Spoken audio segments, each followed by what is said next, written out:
বন্ধুগণ, আজকে আমি আপনাদের সঙ্গে শেয়ার করব বরবটি আলুর শুকনো ভাজা রেসিপি, যেটা ভাত রুটি পরোটার সঙ্গে দারুণ লাগে আর খুব কম টাইমের মধ্যে এটা রেডি হয়ে যায়। আর তার জন্য প্রথমে গ্যাসের মধ্যে আমি একটা কড়াই বসিয়ে দিয়েছি। কড়াইয়ের মধ্যে কিছুটা সর্ষের তেল দিয়ে নিলাম। তেলটা দেওয়ার পর আমি 3টে মিডিয়াম সাইজের আলুকে এইভাবে কেটে নিয়েছিলাম। ওটাকে ধুয়ে পরিষ্কার করে আমি তেলের মধ্যে দিয়ে দিলাম। এবার আলুটাকে আমি নেড়ে চেড়ে কিছুক্ষণের জন্য ভাজবো। আমি দিয়ে দিলাম অল্প একটু লবণ। লবণটা দেওয়ার ফলে আলুটা তাড়াতাড়ি সেদ্ধ হয়ে যাবে। এবার লবণটা দেওয়ার পর আবারও আমি ঘুরিয়ে ফিরিয়ে কিছুক্ষণ আলুটাকে ভাজবো। এবার আমি আলুর সঙ্গে দিয়ে দেব 200 গ্রাম বরবটি, যেটাকে আমি বড় বড় করে কেটে নিয়েছি।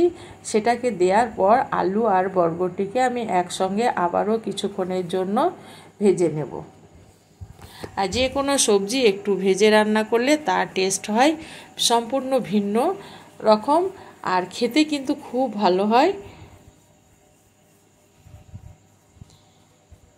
এভাবে নেড়ে চেড়ে বরবটি আলু ভেজে নিলাম আমি। এবার বরবটিগুলোকে আর আলুগুলোকে উঠিয়ে নেব কড়াই থেকে। এই কড়াইয়ের মধ্যে আমি দিয়ে দেব কিছুটা সর্ষের তেল। এবার আমি এখানে দিয়ে দিলাম ফোড়ন, 2টো শুকনো লঙ্কা আর অল্প একটু ধনে, যেটাকে আমি ক্রাশ করে নিয়েছিলাম, আর একটু গোটা জিরে। এটা দেওয়ার পর আমি এখানে একটা বড় সাইজের পেঁয়াজকে দিয়ে দিলাম। এবার এটাকে নেড়ে চেড়ে কিছুক্ষণের জন্য পেঁয়াজটাকে আমি ভাজবো। পেঁয়াজটাকে একদম পুরোপুরি লাল করে ভাজার প্রয়োজন নেই। পেঁয়াজটা একটু নরম হলে, পেঁয়াজটা আমার একটু নরম হয়ে গেছে। এবার আমি এখানে দিয়ে দেব আদা বাটা 1 চামচ। আদা বাটাটা দেওয়ার পর আমি আবারও পেঁয়াজের সঙ্গে আদা বাটাটাকে কিছুক্ষণের জন্য কষিয়ে নেব। আর আদা বাটাটা গন্ধ যাওয়া পর্যন্ত আমি এইভাবে নেড়ে চেড়ে কষিয়ে নেব। এবার আমি এখানে দিয়ে দেব হলুদের গুঁড়ো পরিমাণ মতো, আর স্বাদ মতো লঙ্কার গুঁড়ো, আর দিয়ে দিলাম 1/2 চামচ জিরে গুঁড়ো, 1/2 চামচ ধনে গুঁড়ো। আর এই অবস্থায় গ্যাসটাকে আমি একদম কমিয়ে দিয়েছি। এবার আমি সমস্ত মশলাগুলোকে কিছুক্ষণের জন্য কষিয়ে নেব। এবার আমি এখানে দিয়ে দেব একটা বড় সাইজের টমেটোকে আমি বড় বড় টুকরো করে কেটে নিয়েছি, সেটাকে দিয়ে দিলাম। এবার মশলার সঙ্গে টমেটোটাকে কিছুক্ষণের জন্য আমি কষিয়ে নেব। টমেটোটা আমি একটু বড় বড় দিয়েছি, কারণ টমেটোটাকে আমি সম্পূর্ণ একদম গলিয়ে দেব না, একটু একটু থাকবে, গোটা থাকবে। এবার আমি যে বরবটি আর আলুটাকে ভেজে রেখেছিলাম সেটাকে দিয়ে দিলাম। এবার আমি মশলার সঙ্গে আলু বরবটিকে কিছুক্ষণের জন্য কষিয়ে নেব। আর গ্যাসটা আমি মিডিয়াম থেকে একটু কমিয়ে দিয়েছি। এইভাবে আমি নেড়ে চেড়ে কিছুক্ষণের জন্য কষিয়ে নেব। এবার আমি এখানে দিয়ে দেব 1/2 কাপের থেকেও কম একটু জল, কারণ বেশি জলের দেওয়ার প্রয়োজন নেই, কারণ আলু আর বরবটিটাকে আমি আগেই ভেজে রেখেছি। অল্প একটু জল দিয়ে এটাকে নেড়ে চেড়ে নেব।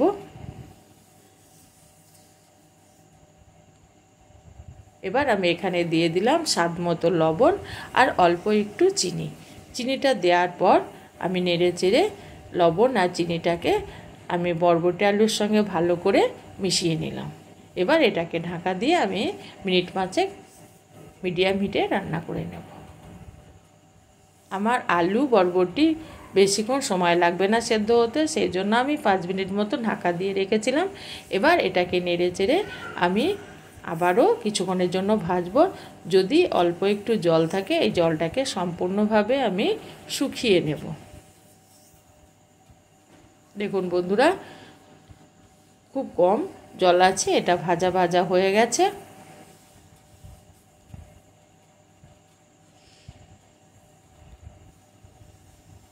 এইভাবে নেড়ে চেড়ে আমি বরবটি আলুকে কিছুক্ষণের জন্য ভাজবো। দেখুন আমার বরবটি আলু সমস্ত সেদ্ধ হয়ে গেছে। ভীষণ মজার একটি বরবটির রেসিপি, খেতে কিন্তু খুবই স্বাদ লাগে বন্ধুরা। ভাত, রুটি, পরোটা সবের সঙ্গেই খেতে খুব সুন্দর লাগে। এটাকে নেড়ে চেড়ে কিছুক্ষণ ভেজে নেওয়ার পর জলটা আমার পুরোপুরিভাবে শুকিয়ে গেছে।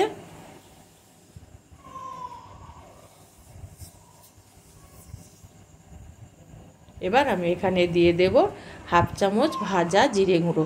ভাজা জিরে গুঁড়োটা দেওয়ার পর আবারও আমি সমস্ত আলু আর বরবটিগুলোকে নেড়ে চেড়ে মিশিয়ে নেব।